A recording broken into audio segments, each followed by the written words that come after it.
So we've got a lot of corn. It's had anywhere from 4 to 8 inches of rain in about a 10-day period. And that brings us whole question is how hard will it be for this corn to get up? And we're pushing everybody pretty hard to pay attention to that corn because it's been in the ground 2 weeks fighting cold temperatures. It doesn't need to burn any energy trying to push out up against a crust. The key to keeping away from a crust is the fact that you got to get there early. As we look at this ground here, the crust is forming and our time is starting to close in on us and when we're going to do a lot of good. So we can see how this is all run together and it's starting to crust up, starting to dry out and get hard.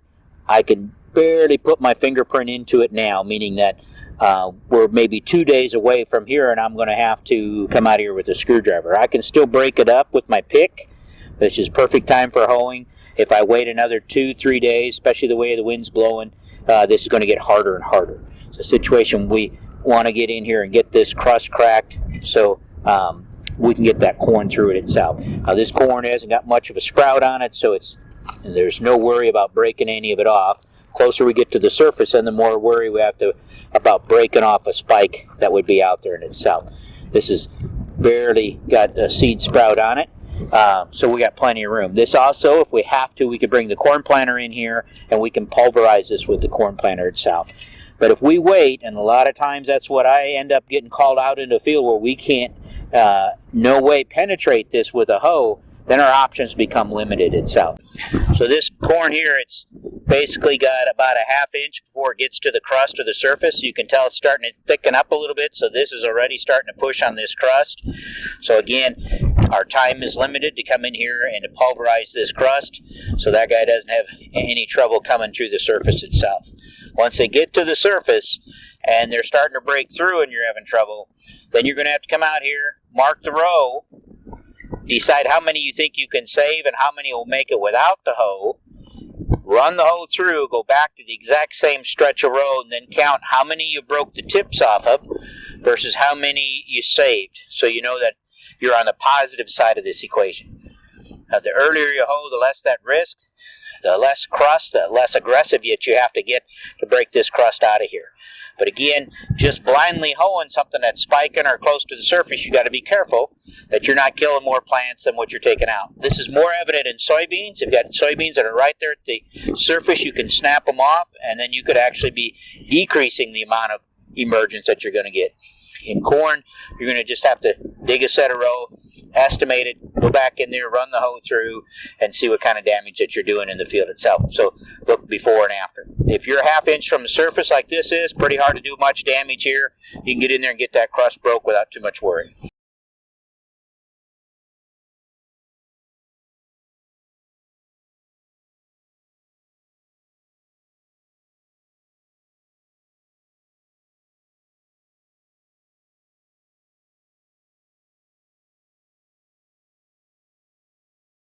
So here we're in a field that's just been hoed less than an hour ago and showing you examples of the crust that we're breaking through. And this isn't a real hard crust right now because I can just about break it up with my fingers as far as how tough it is, but it's getting tougher almost by the hour. And within the next few days, if it doesn't rain, this will get harder yet. But this crust is still penetratable with the hoe itself. So we're trying to get this surface broke up so later on as the corn starts to push through, it doesn't have to stress with that crust. So if we look down here at the row. So again, we can see how thick this crust is that we're trying to bust through with the hoe. We now got ourselves in pretty good shape right through here. Not be a lot of crust there for it to push on. You see a sprout right here, just making it to the crust.